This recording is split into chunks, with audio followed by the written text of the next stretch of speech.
Assalamualaikum warahmatullahi wabarakatuh. Waalaikumsalam warahmatullahi wabarakatuh. Baik anak-anakku, kembali lagi pada pelajaran informatika bersama Pak Vicky yang ganteng sendiri. Nah, sebelum mulai pelajaran, seperti biasa kita berdoa terlebih dahulu. Silakan salah satu memimpin doa ya. Ayo, Dek Ajeng dipimpin. Mari teman-teman kita berdoa bersama-sama. Mulai. A'udzu billahi minasy syaithanir rajim.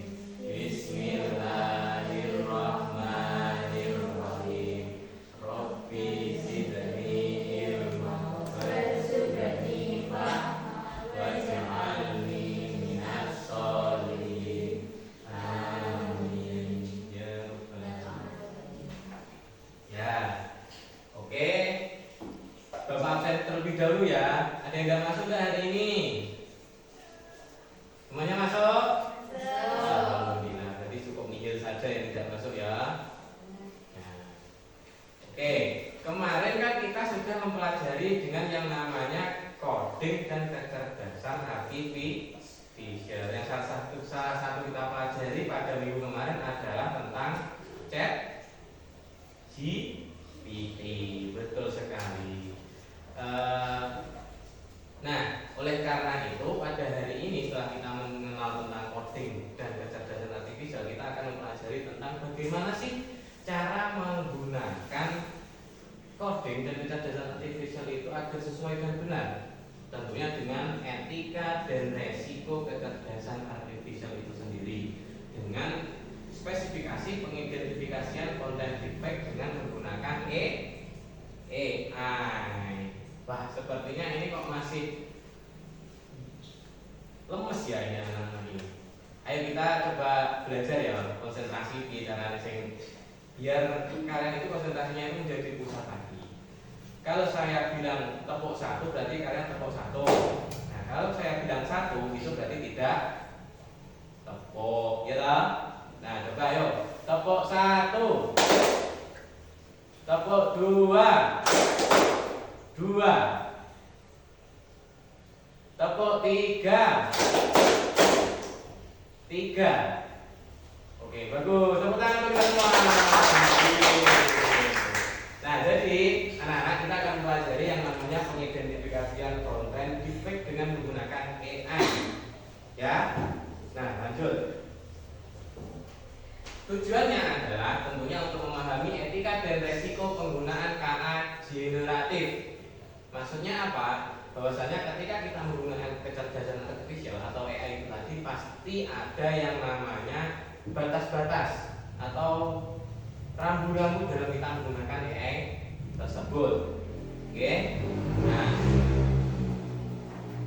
selanjutnya apa sih kecerdasan AI generatif atau KA generatif itu? Yang pertama, AI meniru kemampuan manusia seperti penalaran, pengambilan keputusan, teknologi, pengenalan wajah, suara, terjemahan, pembuatan gambar atau teks. Prinsip kerjanya bagaimana? Pertama, melalui sebuah dataset, lalu berubah menjadi pembelajaran mesin yang berubah menjadi model, hasil output berupa teks, gambar, dan audio. Nah, yang kedua, deep learning yang menjadi saraf tiruan. Maksudnya bagaimana? Setiap dari AI itu pasti mampu membuat suatu tiruan yang hampir mirip. Nah, yang ketiga ada kualitas data. Yang pertama ada faktornya berupa akurasi, kecocokan. Kedua, kelengkapan. Yang ketiga relevansi, saling terhubungan antara barang yang dibuat dengan barang yang ada di dunia nyata. Yang keempat ada konsistensi. Yang maksudnya konsistensi berarti sesuai terus. Semisal Iqbal itu setiap hari memakan nasi. Nah, berarti kan konsisten. Ada juga salah satu dari siswa kelas sekolah lain itu bernama Lena yang setiap hari itu makan goto. Nah, itu juga namanya konsisten. Tepuk tangan untuk Lena yang juga. Nah, yang keempat ada implementasi, yaitu kehidupan sehari-hari berupa desain, teks atau jurnalisme, musik, game, riset, e-commerce, salah satunya Shopee, dan seperti yang kalian gunakan kemarin ada ChatGPT. Contoh, membuat kampanye promosi, konten belajar, chatbot, tutorial, dan lain sebagainya. Terus, apa terdampak ke agen kreatif itu? Ada yang bisa menjawab nggak? Coba, Ajeng bisa menjawab nggak apa dampak ke agen kreatif itu? Nggak tahu. Jadi kalian sepertinya memang belum mempelajari. Oke, dari kelas ini Bapak akan mencoba kalian untuk mampu mempelajari apa topik agen kreatif itu. Secara garis besar, agen kreatif itu berarti AI yang merubah sesuatu. Pasti kalian kemarin sudah mempelajari di minggu kemarin tentang bagaimana merubah prompt atau merubah kata-kata menjadi sebuah gambar, ya kan? Nah, itu namanya agen kreatif atau kecerdasan artifisial yang mampu merubah sesuatu. Nah, selanjutnya ada etika penggunaan AI. Nah, di sini ketika kalian itu mengubah sesuatu, pastinya kalian itu kan memiliki batasan-batasan harusnya, tidak semena-mena. Semisal nanti kalian di kedepannya menggunakan AI dengan seluas-luasnya pikiranmu, dengan sebebas-bebasnya tiba-tiba mengedit gambar kucing berkepala gajah atau kambing berkepala bebek dan lain sebagainya. Nah, yang pertama ada transparansi, yang mana data yang diolah menjadi AI itu tidak boleh sekalipun untuk data orang lain. Nah, yang kedua, keadilan, penggunaan tindak diskriminatif dan adil. Yang ketiga ada hak cipta. Hak cipta ini berarti siapa sih yang membuat AI pertama kali? Untuk itu ya.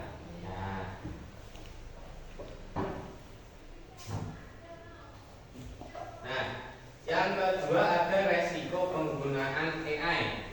Apa sih resiko penggunaan AI? Tentunya semisal ya kalian itu membuat suatu gambar yang gambar itu tidak real atau gambar buatan, pastinya akan menimbulkan yang pertama ada hoax atau kabar palsu. Yang kedua ada bias data, data yang tidak benar.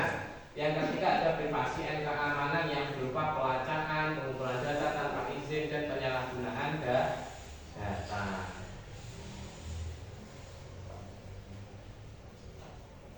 Nah, salah satunya dari penggunaan keagen kreatif itu ada yang namanya teknologi deepfake. Apa itu teknologi deepfake itu?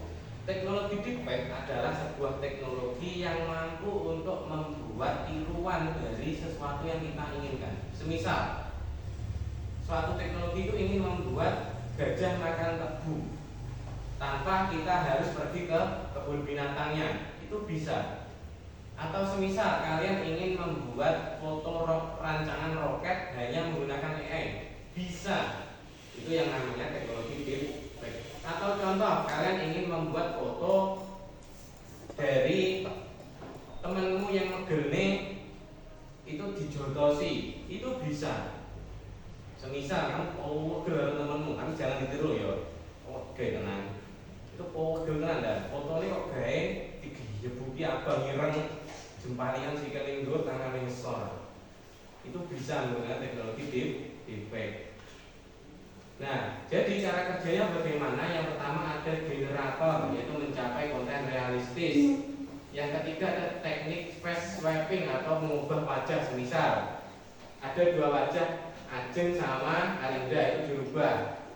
Wajahnya Arinda di tubuh Ajeng, wajahnya Ajeng di tubuh Arinda. Lek ngono mungkin sik pantes, tapi lek semisal dirubah antara wajah Iqbal dengan wajah Arinda, itu kan berarti tidak bisa atau tidak pas.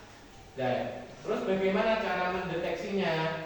Perhatikan gambar-gambar yang ada di sekitar gambarnya. Oke? Ini nanti setelah ini akan Bapak tunjukkan bagaimana cara mendeteksi gambar, ya. Nah, coba ini Bapak minta kepada semuanya untuk menjawab mana foto yang asli dan mana foto yang palsu. Coba, ya mana yang asli, mana yang palsu? Ayo. Yang asli mana? Yang sebelah kanan. Ya. Coba kalau Ajeng yang asli yang mana? Kanan. Arinda, Iqbal, Denisa, kanan. Anda? Kanan. Kenapa kok jawabnya kanan semuanya? Coba satu aja. Arinda, dia bilang. Ayo, ye.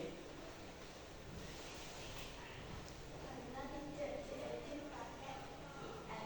Coba resen dulu. Resen ngacung saya. Ajeng ngacung saya kenapa? Kenapa kok milih yang kanan sebagai foto asli?